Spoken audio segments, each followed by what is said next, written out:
વખતે ભાઈ શ્રી મુકેશભાઈએ જ્યારે મને ફોન કર્યો કે એક લાંબા વાળો પગ અહીંયા લુખો આવી ગયો છે,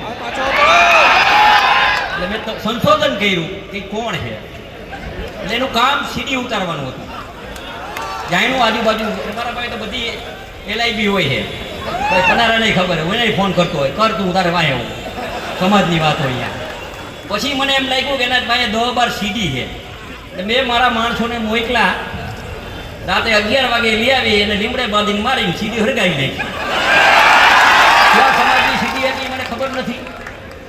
સીડી ઉતાર્યા પછી સારા સમાજના માણસો હોય એ માણસો અમે લડાઈ કરી તો કાનાભાઈ કજિયારા, કોકનું પડાવી લઈએ તો કાનાભાઈ કજિયારા.